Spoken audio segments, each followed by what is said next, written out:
We are mapping all of the biases we have in society into the systems that we are building. In den nächsten 10 Jahren mache ich mir nicht so viel Sorgen, aber was dann später passiert in 20, 30 Jahren.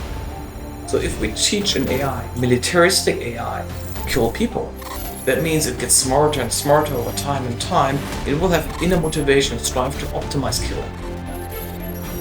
That's something that's not very far-fetched in terms of technology and the given science. We need a whole new regime here to deal with the future challenge of fully autonomous weapons. People will soon realize that how harmful it can be for the society. And those of us who believe in technology's potential for good must not shrink from this moment.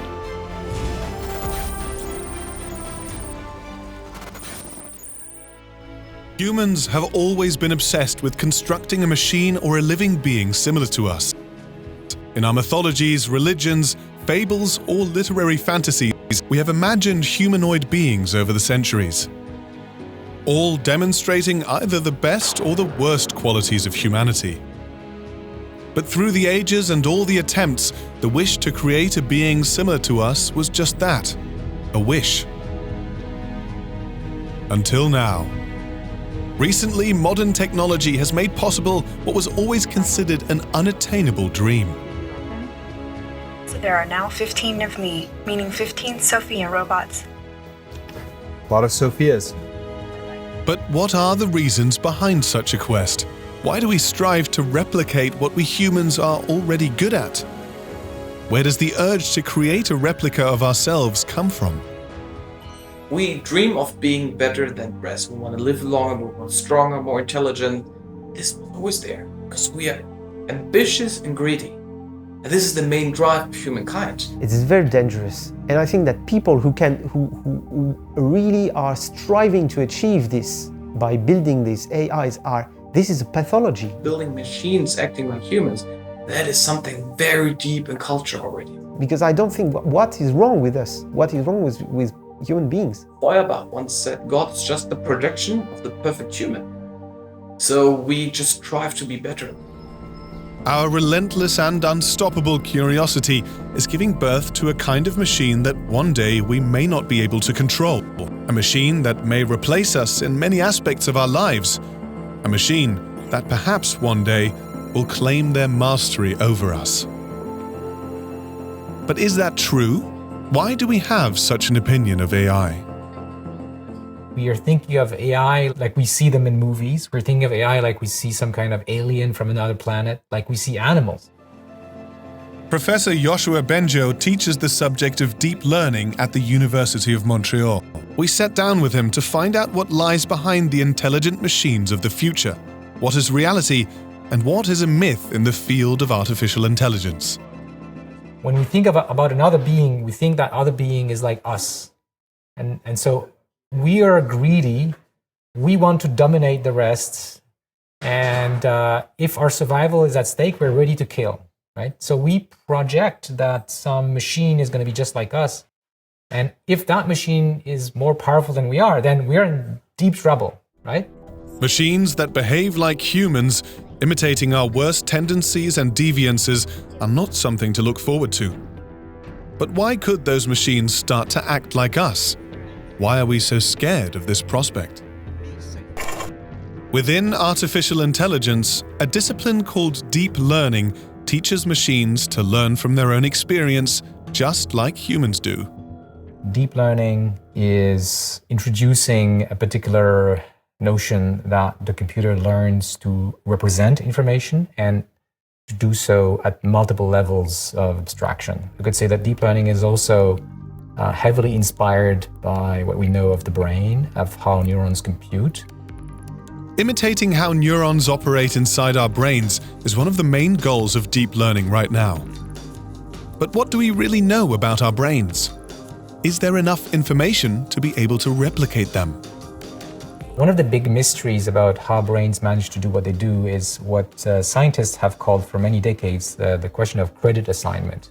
That is, how do neurons in the middle of your brain, hidden somewhere, get to know how they should change, what they should be doing that would be useful for the whole collective that is the brain. And it's crucial for deep learning because deep learning is about having many levels of neurons talking to each other. So that's why we call them deep. There are many layers of neurons.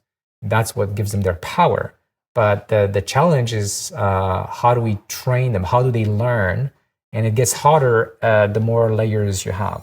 Despite the difficulties that scientists are finding while training those layers of artificial neurons, the improvements in the area are moving forward at a high speed. We see examples of it every day in the news.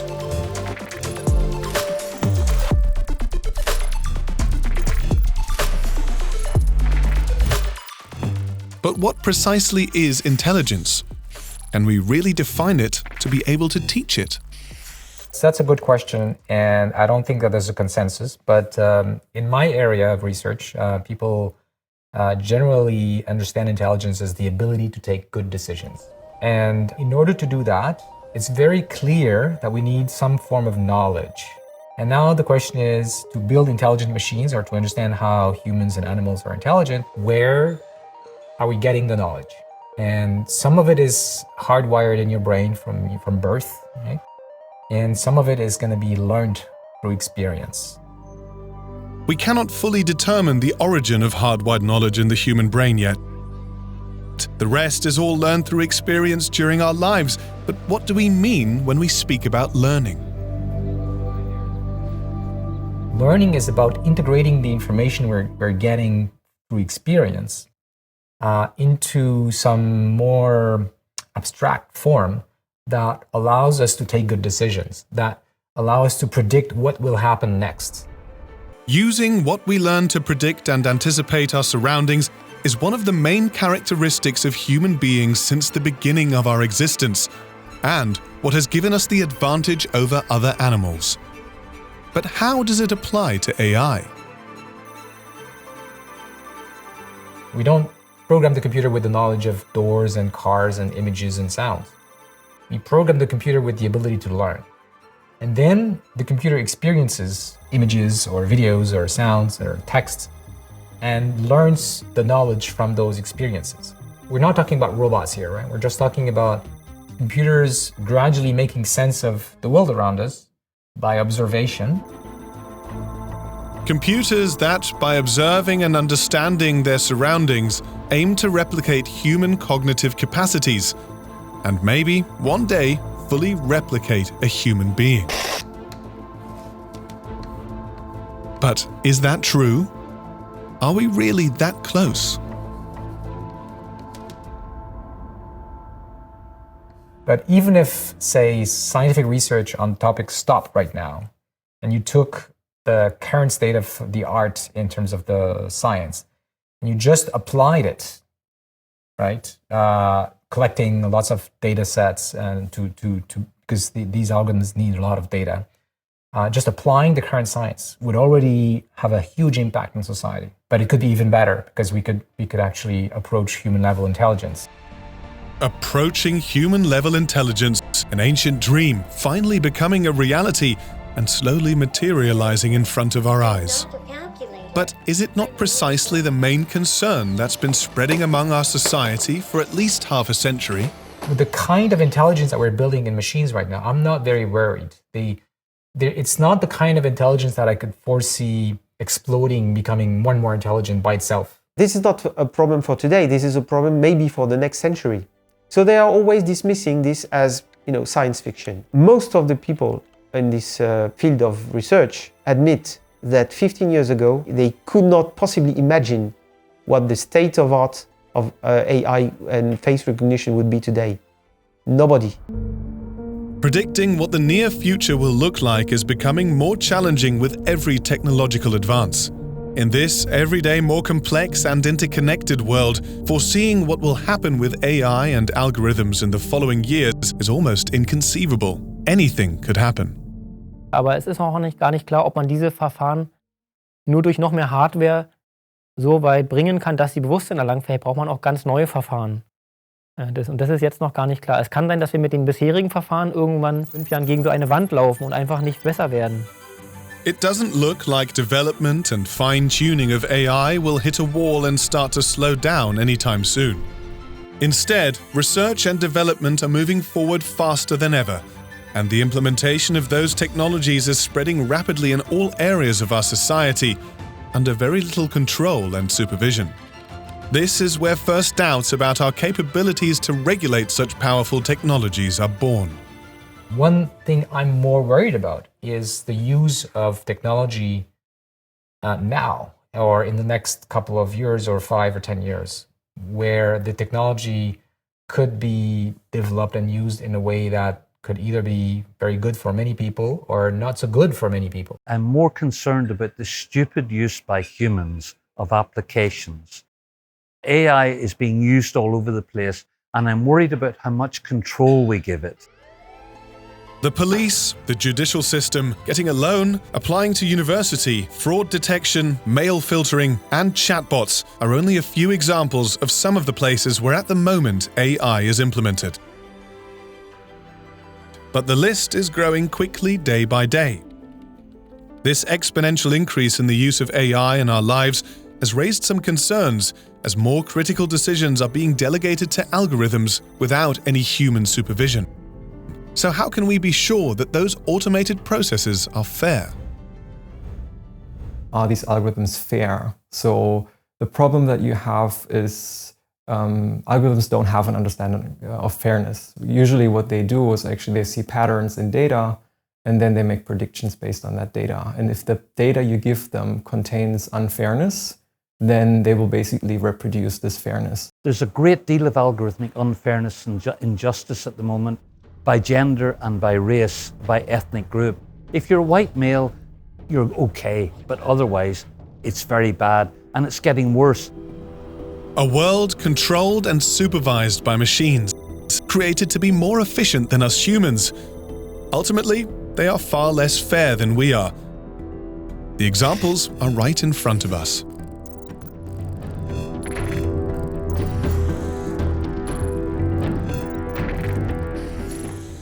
Why is that? Why are our machines starting to replicate our most prejudiced decisions?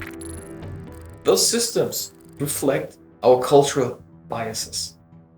As we train them, they are a reproduction of humans. We are mapping all of the biases we have in society into the systems that we are building. Because we as humans, we have biases. Biases, in other words, are our subjective views of the world. There are many forms of them, based on race, religion, gender, or individual prejudices in which our decision-making is based on fear, false information, and a deceptive perception of our own experiences. These prejudices that, on one hand, have caused so much unrest in human history are a fundamental psychological mechanism that helps us to keep our place in the world and live better lives. But, unfortunately, it is very difficult to locate these prejudices within ourselves to put them aside. And that's why the data that we're using for training all of those systems are actually showing us all of those discrimination, because the data that was collected was discriminately collected. And at the end of the day, if the data that we're using is biased, and if the ways that we are modeling all of those systems and algorithms is biased, of course, at the end of the day, the system will turn up telling you that, okay, you are a female and your place is in the kitchen, not in the CEO position of the company, for example.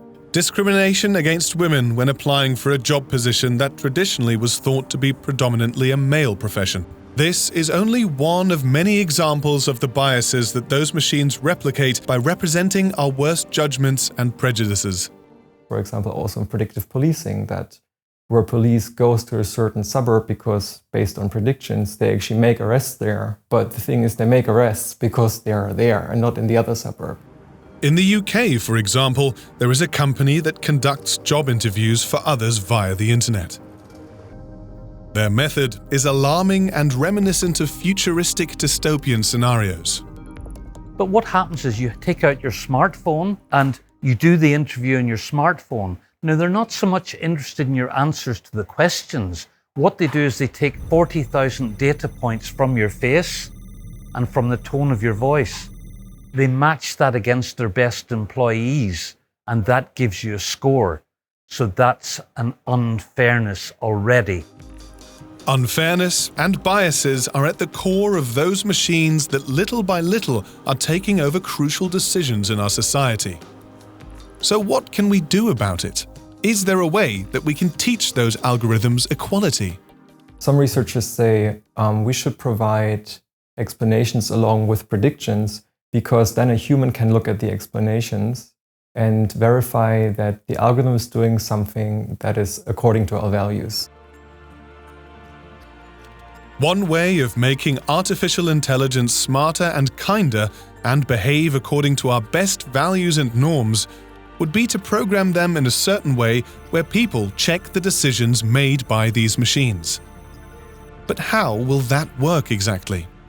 Generating explanations could actually help a human to look at the explanation and see, okay, maybe something with that individual decision is wrong here. If you think about explanations, like you want to explain a system, that the basic thing that you would need to have to take into account is, what does the recipient of your explanation know? So I will build different explanations based on the knowledge that the receiver of that explanation has, right? So you can build more powerful explanations if your recipient is educated on these matters. People have to be educated on the machines and how these will output their decisions. This will require time and training for those using the algorithms, like judges, police officers, bankers, and many others. So, meanwhile, if that happens and becomes our reality, what are the options? What other solutions are there? At the end of the day, you will have to have regulations that hold a human accountable for what an algorithm does. And that's very hard to do because there are usually many people involved. So it's very hard to just pinpoint the finger at one person, but I think that's something that definitely needs to be done right now. That you cannot just deploy algorithms and say, well, the algorithm did it. And the only way we can do anything about it is by strong regulation. We need something like the pharmaceuticals industry, where you have massive scale testing before we start using these in the public. Solid regulations and accountability are the two critical pillars of reaching a fair and just use of artificial intelligence in our societies. These two ideas have been talked about by many governments, think tanks, and institutions worldwide.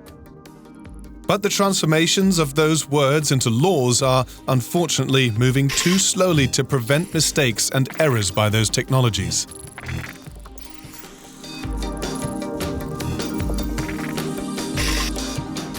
We decided to go out on the streets in Berlin and ask the citizens what they think about fairness and accountability in AI. After asking a few people, this is what happened. I think that artificial intelligence in the future could be helpful and beneficial for humanity, but that also brings strong dangers, not least the prospect of lethal autonomous weapon systems. I actually coordinate the campaign to stop killer robots. I work for Human Rights Watch, and we're here in Berlin this week to talk to the government and to the civil society about the need to move quickly to negotiate a ban on such weapons. Pick the right person to talk to. We definitely did. You hit the jackpot there. Honestly, this is my card. Yeah. Well, sometimes luck is on your side. That's my card, okay? I do have a little bit of time. I have an appointment in 20 minutes. We were looking to discuss justice and fairness in AI, and by chance we stumbled across the most accurate and simultaneously dangerous example, in which it is essential that humans keep control and accountability over algorithms, killer robots. But what are they exactly? It's a weapon system that would select and engage targets without meaningful human control. And our problem is that we're going to have autonomous weapon systems that are rudimentary and cannot do all of the things that some predict robots will be able to do. Robots cannot interpret the laws of war right now effectively and distinguish between civilian and combatant. Robots do not understand ethical concerns, moral concerns, and so we launched this campaign because the laws of war were written for humans. not for robots. The campaign Stop Killer Robots has been fighting since 2012 all over the world to ban fully autonomous weapons. But what is the situation like right now? There is widespread consensus about the need to retain human control over the critical functions of weapon systems. And by the critical functions, we mean the process of selecting and identifying a target and then using force to fire on it. Those are the functions that the campaign to Stop Killer Robots wants to always see remain under meaningful human control. The risks of letting an automated process decide by itself are high in any situation. But in the case of killer robots, we are talking about life and death. And at the same time, many countries around the world see autonomous weapons as the most effective means to prevailing on the battlefields of the future. While we firmly believe that the nation that masters AI first will prevail on the battlefield for many years, we also believe that the nation that successfully implements AI principles will lead in AI for many years. So, having the world's leading military powers in a race against each other to create the perfect autonomous killing machine seems like a hazardous prospect for humanity.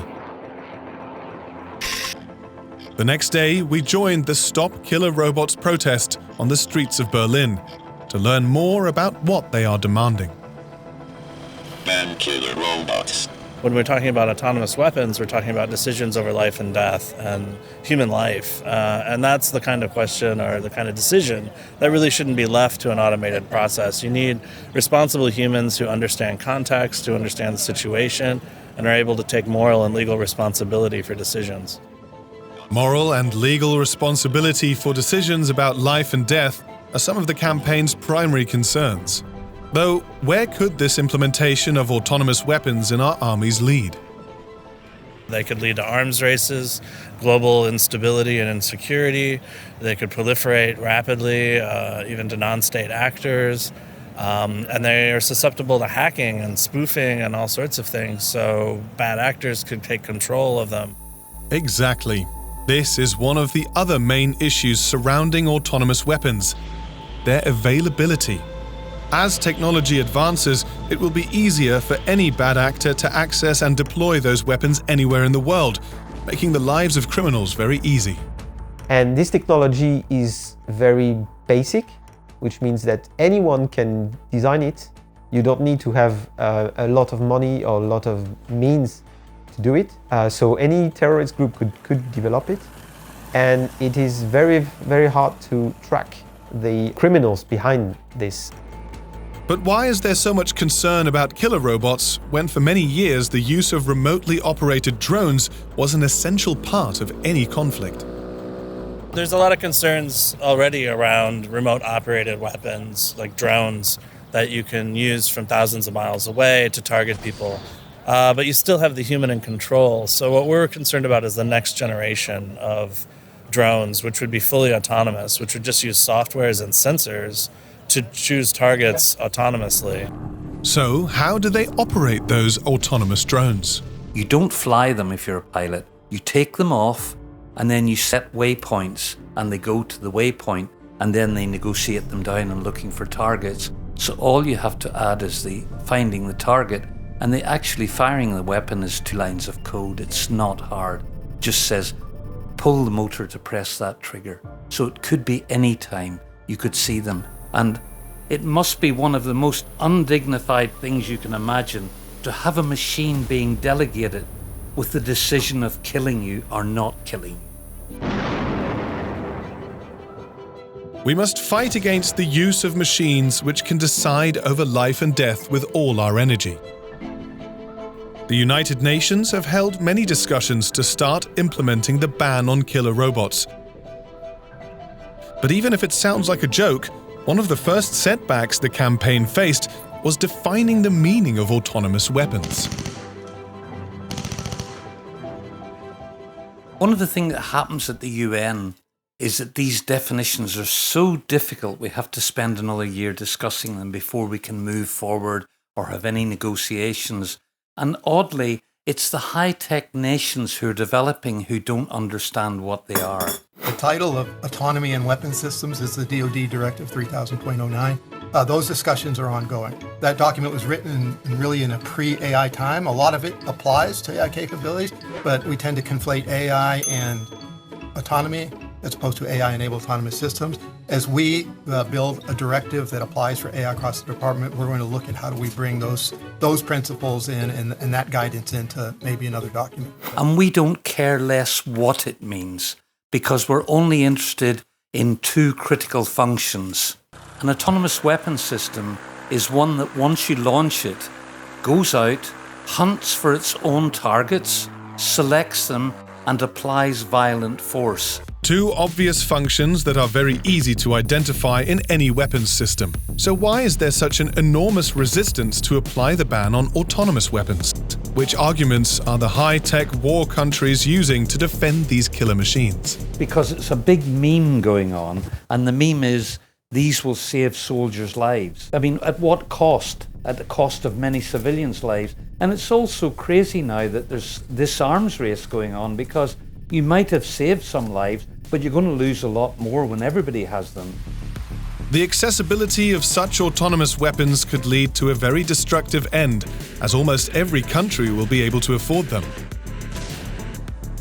The number of active conflicts or wars around the world is staggering, and just the thought that in a few years these weapons could be available and present in these conflicts is chilling. Talking about swarms of Russian tanks on the European border, fully autonomous, swarms of American jets in the air, pointing themselves at China and the Pacific. I mean, it's really quite disgusting. Exactly. That's the only way to define the pursuit, creation, and implementation of autonomous weapons in our world. And if the ban on killer robots is kept on hold, we may reach a point where it will be too late to turn back. And we will have to face automated killing machines as something natural and part of our everyday life. But there is some hope. Mankind has already learned from its past errors. The same way that collectively the nations decided to have bans on biological weapons and chemical weapons, and to some extent on nuclear weapons. The same thing should be done for that. I really don't know what's going to happen. I swing back and forward, but it depends on us. We have to make the decision. We have to be allowed to make these decisions. We mustn't let this creep up on us. The ancient quest to artificially recreate human intelligence seems to be at the beginning of its journey. Despite that, we have already been able to pass on our worst biases and prejudices to these first generations of machines. Like little children imitating their insolent fathers, these devices are unconsciously replicating some of the same harmful features that characterize us. Time will tell if we will be able to improve our creations. Even more, make them a better version of ourselves, so that they can acquire the noblest qualities of human beings.